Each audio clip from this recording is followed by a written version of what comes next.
I know you want to hear from Darryl. I just want to make a few statements right now on some legal situations that are happening. One, we've heard rumors that there's earth-moving equipment that is coming to the site. There's a lot of concern in the community about it.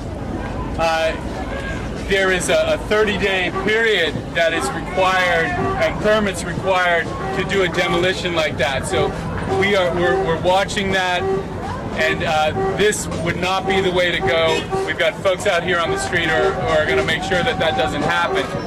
The other has to do with the trees, and we mentioned earlier about the city ordinance, which I have in my hand, that protects those walnut trees.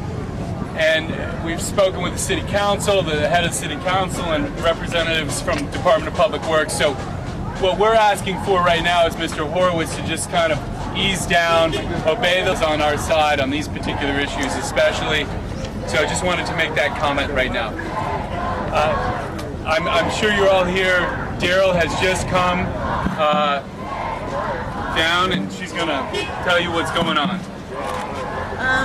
I just think this is a really tragic day for Los Angeles and for the whole state, and in fact the whole country, because this farm, apart from being the largest urban farm in the nation, was also a beautiful community center for this community who really subsisted and needed this food. And I'm hoping that Mr. Horowitz will still come to his senses and the city will step up to the plate and still save this farm and make this deal work. The money's on the table, as it has been for the last week, and I think that it's workable, and it would be a great mistake to lose this farm for all these farmers. And if you look around, you can see their faces and you can see their families who depend on this food and depend on this safe haven for their children. Right. How was your treatment? How was your treatment when you were taken into custody? It was fine. The sheriffs were very polite. I was basically left in by myself for 6 hours. It was fine. I just wanted to get back here and see if there was anything we could do to protect the farm any further. Did they actually book you? I don't know. Whatever, they wrote a lot of things down. Did they do that whole thing? I don't know. They wrote a bunch of stuff and asked me a bunch of questions and took my fingerprints. Yeah, I think they did. I want to respond. We've been getting questions from various sources about what can be done now. There was an incident today where the bulldozers just sort of randomly went through the farm. It really sort of inflamed tensions here. We're not really quite sure what that was all about because it didn't have a rhyme or reason to it.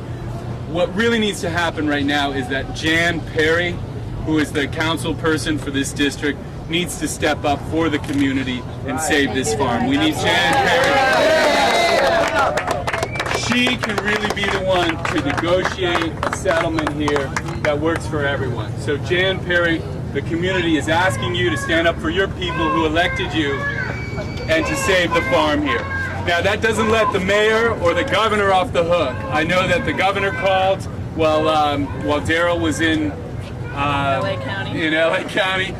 And I know she's been talking to him a few times this week. We're asking all of the leadership in California to really step up on this because, as you can see with the throngs of people out here, there is tremendous community support. The farmers are out today. There's been a lot of disinformation about what's been going on. A lot of disinformation. And so we want to clarify some of those things. The farmers are here. They're very connected to this land.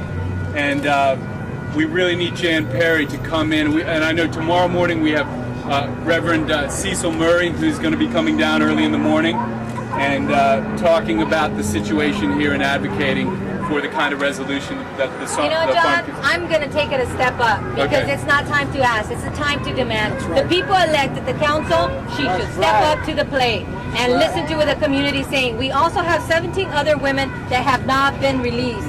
15 other women that have not been released. We need the women to be out because these women were stepping up to the plate, saving a center, saving the environment, saving the food for the poor. So we need the women to be released. We are putting Jan Perry right there. Do your job. Do your job and correct the situation. Also, it should be noted in further to what the sister just said, that the LAPD has put a $5,000 money bond on each of the people who were peacefully arrested today. That's outrageous. It's clear that the only reason that bond was put on them was so that they could not come back and join the protest. That wouldn't have happened. Hell, you can be charged with far, far more serious crimes than trespassing, and they don't put $5,000 bond on you. So that's an example, again, of trying to crush this movement, which simply isn't going to be crushed. If Dan Stormer were here, he would also want you to know that the legal battle is not over. The legal battle continues. There will be a trial on whether or not the sale of this land was proper in the first place, which Dan and the Lawyers Guild and the citizens who have brought that lawsuit contend it was not. It was sold for a stealing price by Mr. Horowitz. It was sold without proper bidding, and the court is going to take up that question on July 12th. If the court rules as they should, the property will no longer belong to him then. So the thought that he would now be bringing in bulldozers before that day to try to bulldoze this property down is hardly what he should be doing. And as you just heard John Quigley say, we're going to do whatever we can to make sure that does not happen. Peacefully, but to make sure it does not happen. Any other questions? What do you want to get across? Just I was a little bit late. If you could help me out. I want to get across that we want to go and join the vigil and march with the farmers because we want to continue to stand in solidarity with them. And once again, we feel that this is a really sad day for the environment, for the city of Los Angeles, for the whole country, and for sustainable urban agriculture everywhere, as well as for these people who it most importantly affects. And do you know what you were charged with? No. We'll be back here tomorrow morning with the Reverend Murray. Yes. What time will that be? I don't know. Do we have a time with Reverend Murray yet? We'll continue with I know by 9, it may be earlier than that, but by 9 for sure. We'll send out a release tonight. Yeah, we'll send out a release. Any other questions? John and Darryl, were there any reason that the sheriffs didn't let us see you when they took you away today? I'm sure they. I'm not sure exactly. Yes. The owner of this property just said that he would not sell to these people for even for $100 million earlier on Channel 52. What do you think about that? Well, we responded to that earlier today. I think that what needs to happen now, and it's appropriate that we're moving into a vigil, is everyone needs to kind of come together at a higher place and tone down the rhetoric. I mean, these statements have been made about real leadership that needs to happen from our elected officials. But I think over the last 3 years, there's been a lot of stuff said, a lot of mistakes made, I think, all around. And right now, we need to just raise the level of the dialogue so we can come to the kind of resolution we need to come to. Yeah.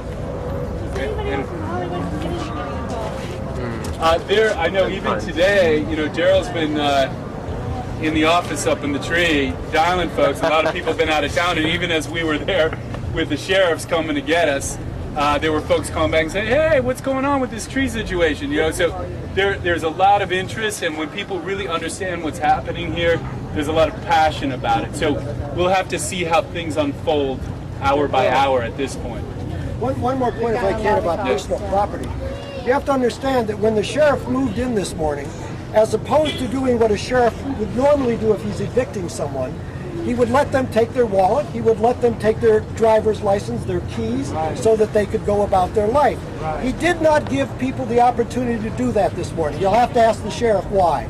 As a consequence of that, there's all sorts of personal property in that farm yet that does not belong to anyone except the folks who are here. The idea of bringing in a bulldozer and bulldozing it down would be the destruction of a lot of people's personal property. So that would also be inconsistent with the law. One other statement that we want to make, answering the mayor's statement this afternoon that he made, was the issue about empowering Horowitz with the ability to evict the whole community. The mayor and the city council had an opportunity when Judge Jaffe in 2004 gave an injunction basically telling the city to undo the backroom deal and to do things straight. At that time, they chose not to do it, And this is the price that the community is paying now. For basically the destruction of the heart of LA is being destroyed right here. Right. That's right. And then we're basically saying that all of the city council and the mayor basically had an opportunity. They had 3 years to undo the backroom deal that they didn't do. And now we're paying for it. The community is paying for it. The nation is paying for it.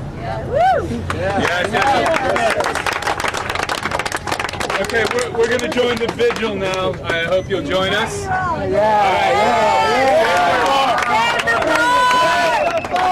the farm! Save the farm! Save